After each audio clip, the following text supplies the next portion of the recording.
Yo, what up? This is Tyrese Maxson. You're listening to 3 Point Conversion. All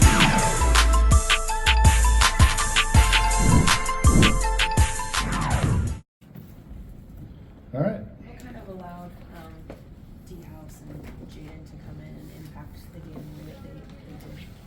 Well, first of all, they obviously both I thought played extremely hard and really impacted the game. We kind of decided pregame. Jaden's had a couple good moments. Kind of decided pregame again with a guard, explosive guard backcourt that we were facing, that we maybe would need his defensive impact in the game. And same with House. I thought he showed some stuff in the last game too, and just that was kind of early. And I think we told them they were coming early, and I think that gave them some confidence. But they just played the game, let it come to them. Obviously, they were sending people towards Joel mostly, right? And those guys did a good job of finding the open areas and benefited. Either Jaden got the cuts to the rim, or House kind of got the kickouts for three, which is kind of hopefully one of those two things is open when they're double teaming. Yeah, what was the key to limiting? I think Young and Murray went 10 of 30 from the floor. How were you guys able to? Yeah, a little bit like I said before the game. I said we're going to use a bunch of guys on them, and we just asked them to just work like the entire possession, like just like chase, get over. Even when they're so crafty, stopping and changing directions across the lane and hesitating and stuff. And we just said, just keep chasing and working and don't ever die.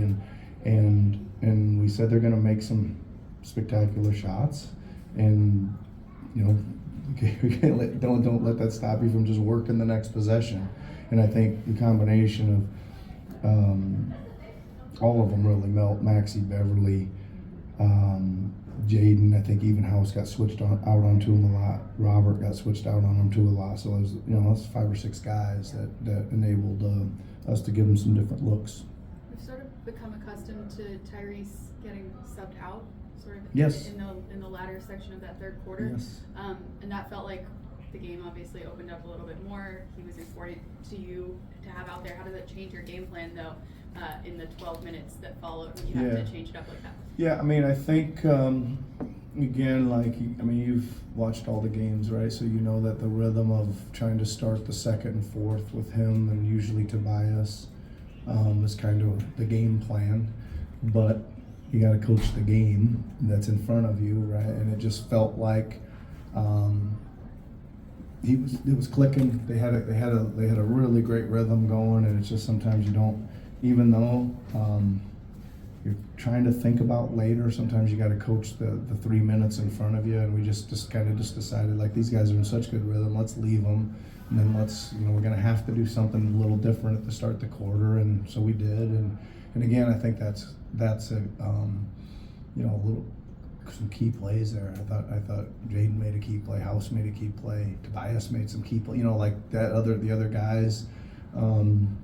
Made some good plays, and I was really, really happy with the way they executed. They pulled a couple of sets out that were, we hadn't used yet, and we hadn't used very much this year, and got a couple baskets out of them. I thought, man, that was somebody has a good idea, but probably Melt or somebody to run it, and they kind of moved the pieces even, and so it was great that they could execute and find some baskets. Joel obviously has the 32 points, but some of his passes tonight were really impressive. I know that's something that we talked about even heading into the season, his playmaking, but just what is he seeing, the reads, or just what's maybe most impressing you about that side of this game right now? Yeah, I think the first part is that he really wants to do that, right? He understands that he needs to do that to help our team. So that's always like the first point, that he's willing to do it. The second part of it is, the guy's got to make the right reads, cut, and do the right things. It's probably offensively for sure. The other night against Boston, we just weren't doing it, right? It's one of the 2 things we weren't doing that impacted that game. So we talked a lot about it today at shoot around. We worked on it a lot today at shoot around, and the guys took it forward. 29 and 10 for Tobias tonight, but he's at least 15 every night so far this season. You called him solid in the preseason. How has he lived up to that tag?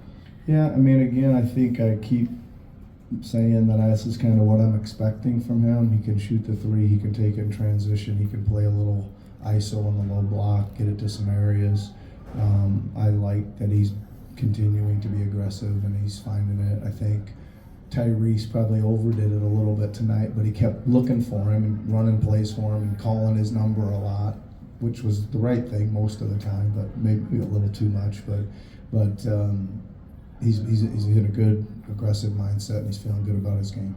Coach, when you usually up at the end of the game, there's usually NBA etiquette to, just slow it down. But knowing the fact that with this tournament, point differential can be a factor, do you tell your guys to, we got to score? We were absolutely playing that out at the end. I'm not sure we gained or lost anything on that. Maybe we might have gained a bucket, but it seemed like we kept playing, get a bucket, and then we'd get one right back.